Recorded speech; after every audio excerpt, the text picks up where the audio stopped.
أستاذ حمدي الكنيسي، هو احنا مش هناخد من وقت كتير، لكن في الندوة اللي اتقالت النهاردة عن الإعلام ومساوئ الإعلام المصري.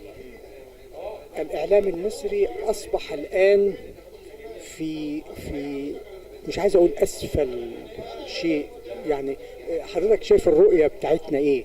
يعني هو الغريب جدا ان الاعلام بعد ما لعب دور كبير جدا جدا في ثورات يناير ويونيو بدأ يرتبك وبدأ يتخبط.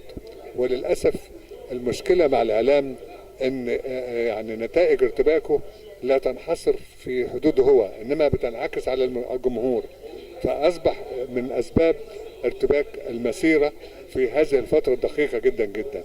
انما على اي حال انا اتمنى ان تحصل نوع من الافاقه، وان الكلام الان عن ميثاق الشرف الاعلامي، عن نقابه للاعلاميين اذاعه وتلفزيون، عن المجلس الاعلى للاعلام، كل هذه الامور لو تم التحرك فيها بسرعه شديده جدا ممكن تعيد للاعلام رشده ويتم ترشيده، ويبدا الناس يتذكروا ان من يجلس امام الميكروفون، من يمسك بالقلم، من يجلس امام الكاميرا لديه رساله، ورساله ساميه وهامه جدا جدا.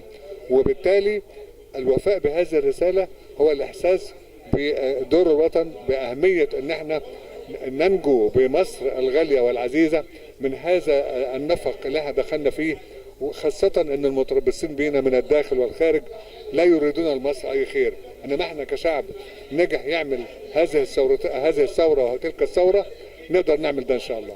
كنا عمالقة الإعلام في مصر والوطن العربي، كان الوطن العربي يتعلم منا يعني الخليج والحاجات دي، لكن أصبحنا الآن إعلام السما المصري. لا يعني احنا كنا، وهذا التاريخ لا يمكن لاحد ان ينكره، احنا كنا رواد الاعلام، احنا صنعنا وساهمنا في خلق الاعلام العربي كله، بل حتى في الاعلام الاجنبي ايضا لنا كوادر بتشتغل هناك. ومعنى كده ان احنا عندنا الامكانيات البشريه وعندنا الامكانيات الفنيه، وبالتالي السؤال فقط امتى نتذكر رسالتنا كاعلام ودورنا، وامتى ندرك ان مصر بحاجه الى كل كلمه صادقه من خلال الاعلام لكي تستعيد مكانتها، وان شاء الله هتستعيد مكانتها مهما يعني شاء المتآمرون والمتربصون في الداخل والخارج. يعني هل الاعلام مش محتاج تطهير؟ يعني انا الراقصه اصبحت مذيعه واصبحت اعلاميه، مش عايز اقول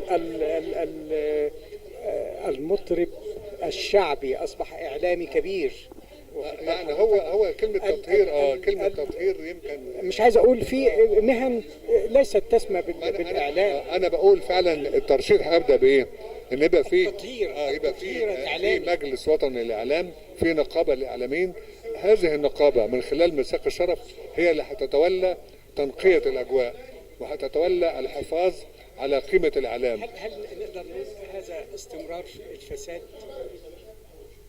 وهو فساد الاعلام بمعنى اصح؟ لا، ما احنا اتفقنا ان في اخطاء، انما معالجه غير الفساد، معالجه هذه الاخطاء وارده تماما من خلال مجلس اعلى للاعلام، من خلال نقابه الاعلاميين. ده لو تم كل العناصر اللي احنا شايفين انها دخيله على الاعلام وبدات تسيء الاعلام هي نفسها هتنسحب، شاءت ام لم تشاء. متشكرين جدا يا فندم، متشكرين جدا يا استاذ حمدي.